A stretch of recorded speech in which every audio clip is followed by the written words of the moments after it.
to the American public, that mostly the teachings of the Quran are inherently good and there's no bitter intention. And you're trying to educate us, that we're coming in peace as well, and our religion is a peaceful one.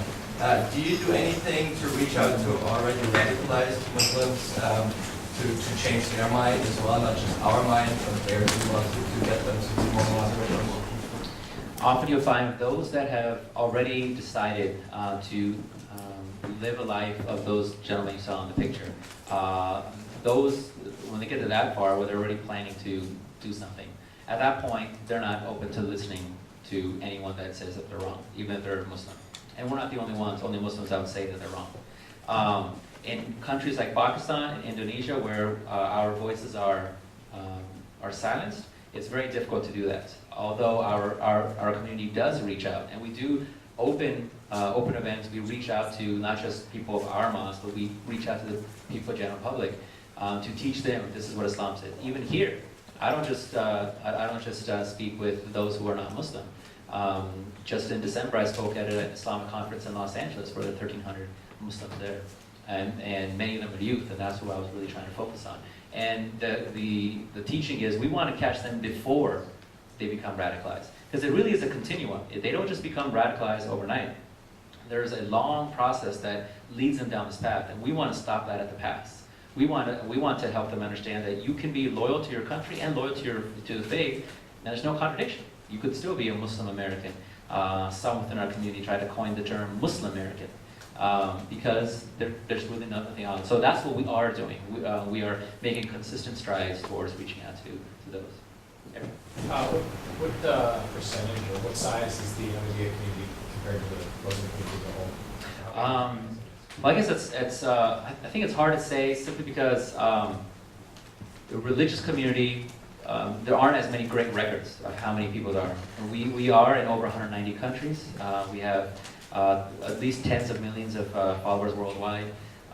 We have over 70 chapters here in the U.S. But we probably number in a conservative estimate probably about 20,000 here in the U.S. So a minority. But if we're tens of millions worldwide, there are about 1 billion, 1.5 billion Muslims. So one can do the math to see where we are. 1% or higher than that? It's in the single digits in terms of the percentage. And so that's why we see our work is really ahead of us. But within the 120 years to go from a single individual, the reformer came, and 120 years to go from that to tens of millions in over 190 countries, I think it shows that something is happening, that people within the Muslim community are opening their eyes to this voice of peace. And how many people do you think agree with you guys on your beliefs in the Muslim community? Most, a lot? I would say the most, yeah. The vast majority of Muslims are good people. It's the reason why I can't fill that slide is because there aren't hundreds and thousands of Muslims that are really doing this in this country or even worldwide.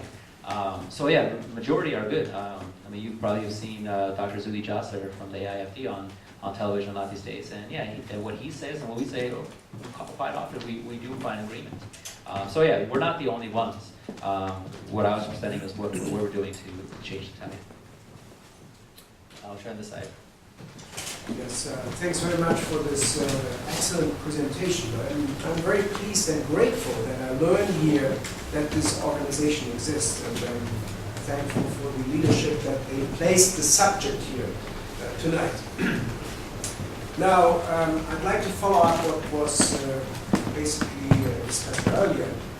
And in my view, there is a solution to basically squeeze out the radicals in the Islamic world. Now, one thing I'm always amazed about, the kind of lack of the Islamic world is that there is no central authority, like in the Catholic Church, for instance, who can say what is right or wrong. Sure. But we have 4 religious schools, to my knowledge, 4 leading religious schools, institutions in the Arabic world. I'm not aware that any of these 4 religious schools ever issued a fatwa against suicide bombers who do this in the name of Allah. Now, when we had the incident in 2005 in London, July 2005, Tony Blair did one really good thing. He gathered the Islamic community of Great Britain and said, now it's on your turn to do something. And they issued fatwas against these suicide bombers or these people who did these events. Now, why is it that, as it appears, that these 4 religious schools are too weak to issue these fatwas? In my view, if there would be constantly a fatwa of these 4 religions, we wouldn't have any suicide bombers in the name of Allah anymore. So, for the benefit of others who may not know what fatwa means, but it's basically a religious judgment or edict, or it's basically an open condemnation or decision that's made on a matter. And you're right, the Muslim world suffers from the fact that there is no central authority that can keep them all binded together, even though there was when Muhammad first passed away.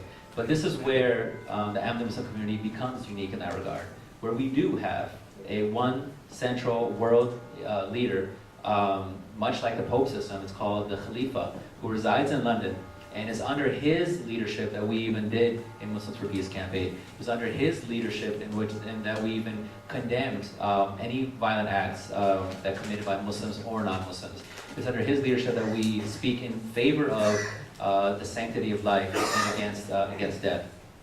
It was after the promised Messiah had passed away that the system of leadership began, and it still is resounding today. All the members of our community worldwide all follow his guidance, and that's why when there are acts like May 20th of last year or last month when we are attacked and brutally murdered, it's under his leadership we see what should we do, what is our recourse. And for decades and decades, the Khalifa has always said patience and peace, patience and peace. You rely on God, He will, and He's the one that will protect you. So that's why you don't see members of the Ahmadiyya Muslim community raising even a hand in violence. You don't see us seeking retribution. And so that's what you'll see Muslims trying to clamor for, hey, how do we create this caliphate? So that's why we find that we're very fortunate, is that we have that central divine authority that's keeping us all unified. Yes? So my place of employment is on the edge of ground zero. I was there and I watched people jump and I ran over the gas into the black wall. So I just got to say I'm broken up and I really appreciate what you're doing. I think it's just, very, I hope you're not a lone wolf in the desert. And just for some perspective for people, the Burlington Coat Factory, which is where I used to shop, is 660 feet. So when you come out your front door, it's ground zero. Like I think an aircraft engine landed on that roof. I know there's one around the corner on Warren Street. So all that, with perspective, I welcome your efforts and I support you. I have 2 quick questions, and I know you're not the spokesperson for the folks that are building that mosque, but why is it that they won't move it? Governor Patterson offered them. Nobody's objecting to a mosque 10 blocks away. There's something special about that location, and that's, I think, what the bone of contention is. As far as I understand, I'm just reading what I read in the press. Sure. And second question is, Peter King, who's a congressman from Long Island, and again, for people who might not know, I apologize, he is Long Island's a hotbed of Wall Street, and it's 25,000 people that go to Manhattan every day on the Long Railroad. So he lost a lot of constituents. So people know he's opening this inquisition, as it's called, against radical Islam. I'd like your comments on both, please. I know you're not the guy who showed up the mosque, of course. Yeah, and I'll begin with that. Anything I say will be conjecture, and they will really be the best people to speak on their own behalf. Yeah, of course. But it seems like they really want to make a statement. Whether right or wrong, they want to make a statement that something happened due to at the hands of these so-called Muslims on 9/11/2001, and they want to create something or show something opposite to that. And yeah, for our community, we just think that it's the mosque itself that's the important thing. If you have to move it here and there, we've been flexible. We've faced opposition as well. I can speak personally in Portland, Oregon. When we wanted to build a mosque in 1984, when we first started it, we purchased land and there was a lot of opposition. It was a residential neighborhood, a lot of opposition. Nobody wanted us there. They were afraid we were going to have the calls to prayer 5 times a day on loudspeakers. They're afraid of the traffic. And so we didn't just force it through. We didn't just say, well, too bad, we got city approval, we're going forward with it. So we have open town halls, many of them, in which we just describe, this is who we are, this is what we want to do, what are your concerns, and let us talk about them. And I still remember, I was young back then, but I still remember that people who came in the beginning of the town hall and said, I'm against this. At the very end, they came back to the mic and said, I'd like to change my vote. Now that I hear what they want to do, it's absolutely fine with me. And we started building in 1986, and it's been peaceful coexistence with neighbors since. So that's the model that we feel like all Muslims need, is to rest people's concerns before they do something like this. I spoke so long, I forgot your second question. Peter King. Peter King. That's now been in the news a lot. And what I would say about Peter King and what the Ahmadiyya Muslim community would say is that what are his true intentions? If his intention is really just to demonize and vilify Muslims, then these hearings should halt immediately. Now, if he is truly trying to get to the roots of what is causing this tiny minority of Muslim Americans to become radicalized and go towards this political ideology, then we're all for it. We say we feel that all Muslims should be for it. All Muslims should want to get rid of this this dirty side of their community they just kind of clean up the community. So we would be for that, but we would say to expand that look for signs of radicalization, period, across any community. There are signs of radicalization, and there's small bad apples everywhere. So we would say it would be best to expand it, but if it is truly based on this intention, then we think it could be a good thing. Yes, sir. At the beginning of your presentation, which I really liked, you mentioned that you would like to see churches, synagogues, and the like being built around Gonzo as well. Yes, of course. I would like to see that too. However, I think the public opinion goes in another direction. If you ask people on the street, some would like to say, sure, but we also would like to have churches and synagogues being built in Islamic countries. But apparently that's not a problem. If you go to real Islamic countries, they would not allow you to build churches over there, Christian churches. So how would you react to this kind of criticism that most certainly would come up if you talk about this topic? Oh, that's a great question. I mean, many of these countries, Saudi Arabia, Afghanistan, Turkey. Turkey,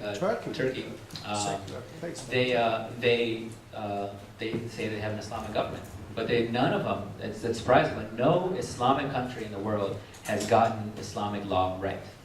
And one of the prime examples is the construction of other faith buildings. At the time of Prophet Muhammad, that never happened. He never stopped the construction of any buildings. If anything, in his charter of peace to all Christians for all times to come, he even said, he acknowledged their buildings. He promised that none of the bricks from your building will be taken from you and to build houses or places of worship for Muslims.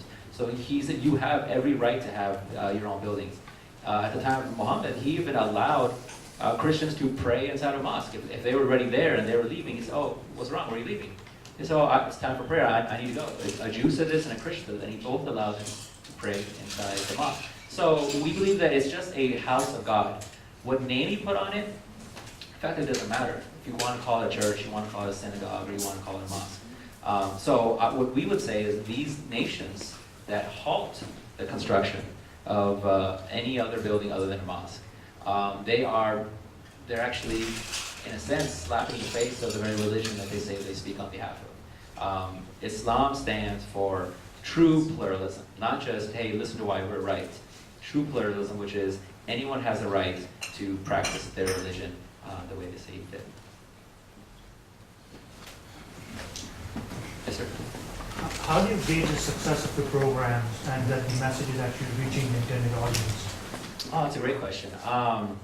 There are multiple ways. One is we try to keep track of how many flyers we're even giving out, and which is why I even brought flyers that are in the registration table. I would request if everyone could actually take a flyer with them, and that would help them out. We have a website, and so we can at least see how many people are seeing this message. In regards to how do we track whether it's sticking, whether it's resonating with people, that's a bit more difficult, and that's why.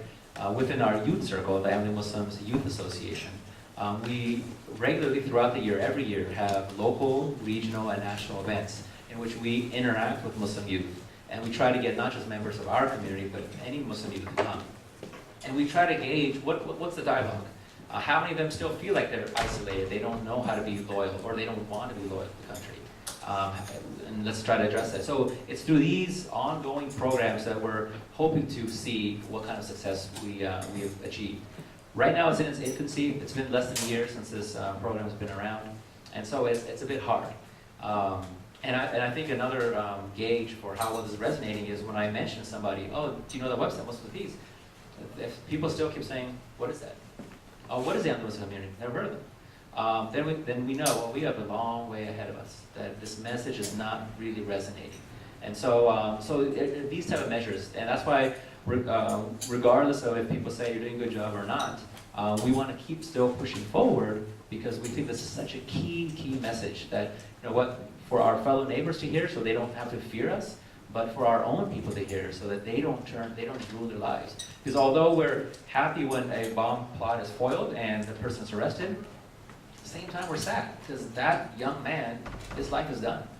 Basel Shahzad, Muhammad, a Somali kid from Portland, his life is over.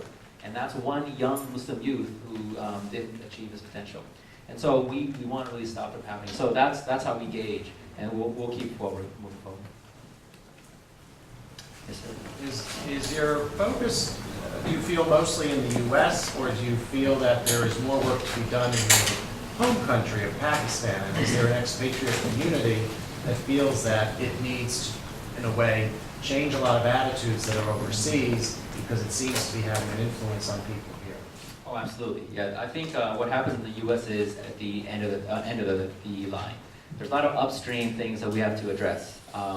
The reason why we're seeing kids now being radicalized here in America is that these groups outside of America are now targeting them. Now, Al-Qaeda has their website or their online magazine, Inspire, which is now in English. And they're targeting those Muslims that are in Western societies that don't feel like they fit in. So that's why we feel like, well, let's start here, especially because we're living in America, but our community is making efforts. Our chapter in Israel, our chapter, we have Palestinian members of our community as well. Our community had sit-down dinner with Simon Perez, and we have these active outreach efforts, but it's still because of the volatility of that area. I think you'll see that it's a lot more strategic. It's not open campaigns. We're going to the streets saying, you know, terrorists are going to hell, because then you're putting your own lives at risk. And so it's more strategic. But yes, we are. But we also know that because we're small in number, that it's taking a while, and we're trying to do as much as we can to get as much time. I would say one last question, and then you said you would stay so we can talk. Certainly, I can stay long. Yeah. Yes, sir. In addition to flyers on your website, how are you using social media channels to get your message out there to the community? Because obviously you're trying to youth, right? They're using a lot of other channels as well. How do you manage that? We're doing what I would say is still kind of in its infancy, but we have a solid presence on Facebook. We have a presence with Twitter feeds as well. The Muslim community has national as well as international channels or pages on Facebook. There's even Wikipedia. We're trying to reach out. We have iPhone apps now as well. So a religious community, creating iPhone apps, free. You don't have to pay for the download. And so we're doing what we can, because we know even the marketing team of Nike will tell you, you can't expect a kid to come to you. You have to go to the kid, and so you have to be where they are. And so yeah, we're seeking all these other channels of communication. Great. Thank you very much. Thank you.